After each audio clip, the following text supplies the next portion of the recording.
plans to deliver defence spending worth 2.5% of GDP by April 2027. We are seizing the opportunities of a changing world with a commitment to make Britain a defence industrial superpower. That is why today I have spelled out how we are going further and faster in delivering our plan for change. We are strengthening our nation's defences with £2.2 billion as a further down payment to create jobs, prosperity and opportunity in every corner of Britain. And we are getting Britain building again, with our plans to build 1.5 million new homes. The plan for change is working. £55 billion promised, but only £3.4 billion delivered.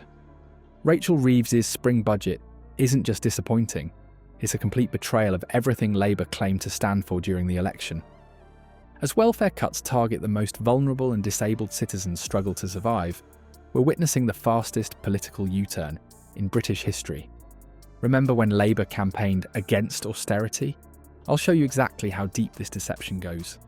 Before we move on, I'd like to ask you a small favour. If you appreciate this content, please take a second to like this video and subscribe to the channel. Over 98% of you watch the videos without subscribing. It costs you nothing, but it makes a huge difference to us. So, did you click the subscribe button? Great. Thank you so much. Now back to the video.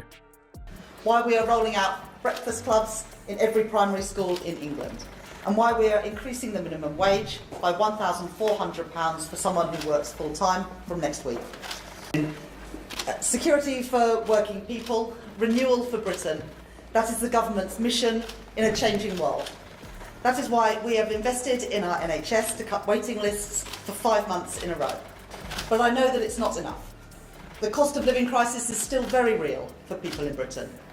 Global instability is holding back prosperity across the world, and countries across Europe are rightly having to spend more on defence. Remember when Labour promised a fresh start for Britain?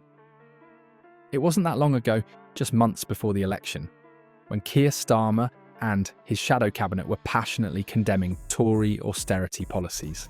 They stood before crowds, microphones in hand, pledging a fairer Britain where working people wouldn't bear the brunt of economic hardship. How quickly things change when power is secured. Labour's manifesto painted a picture of hope for millions of struggling Britons. They promised to invest in public services, protect the most vulnerable, and implement welfare reforms that would lift people out of poverty rather than punish them.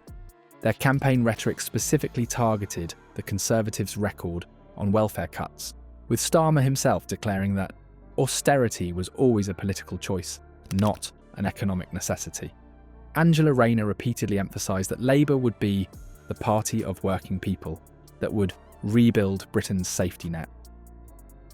Fast forward to Rachel Reeves' spring budget, and we're witnessing one of the most dramatic political U-turns in recent British history.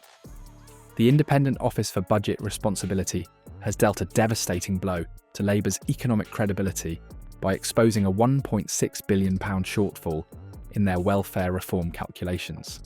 This isn't just an accounting error, it's a catastrophic miscalculation that exposes Labour's fundamental dishonesty with voters. The numbers tell a shocking story.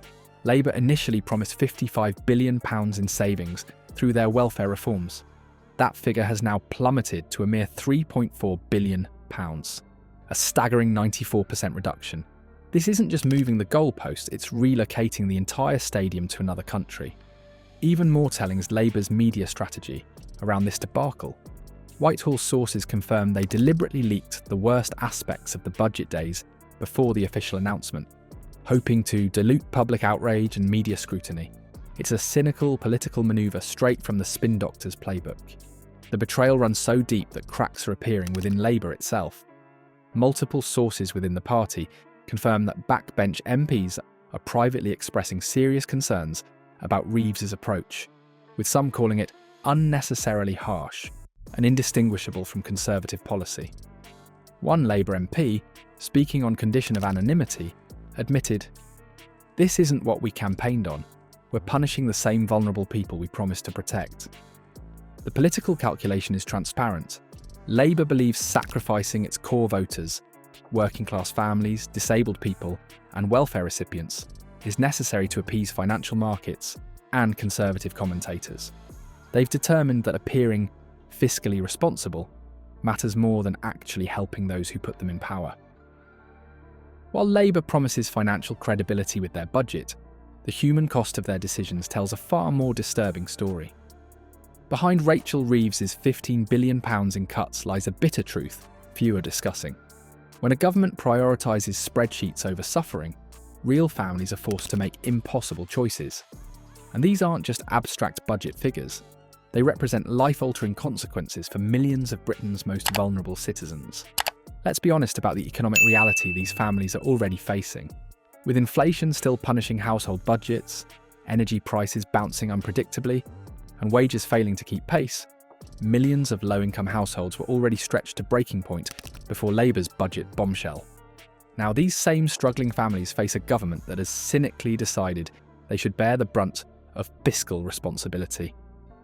What makes this situation particularly alarming is how these cuts target those with the least capacity to absorb financial shocks.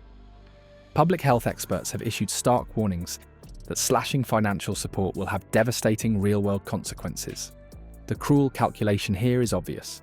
The £15 billion in cuts will disproportionately harm disabled individuals and families already living on the margins.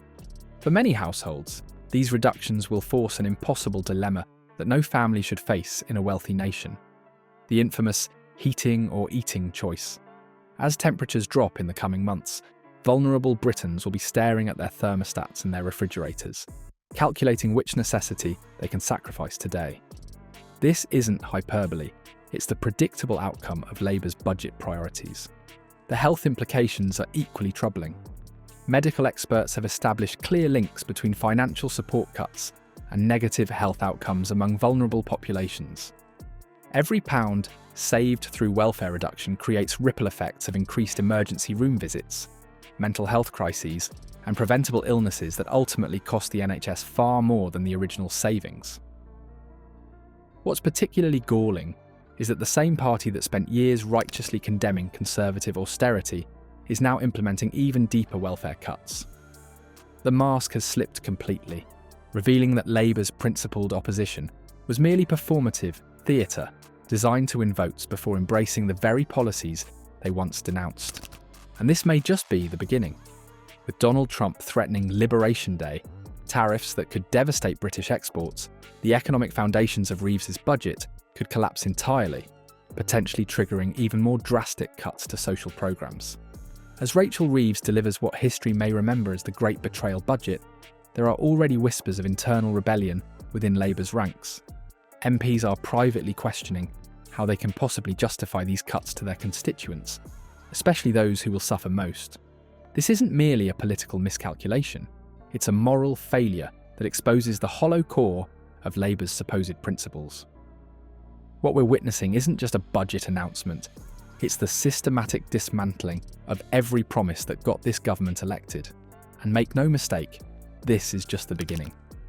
With growing dissent in their own party and the economic foundations already cracking beneath them, Labour will inevitably reach for more cuts, more taxes, and more excuses.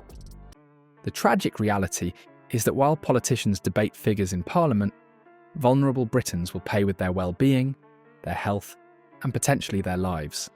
This budget isn't just disappointing. It reveals the true face of a party that campaigned on compassion but governs with calculated cruelty.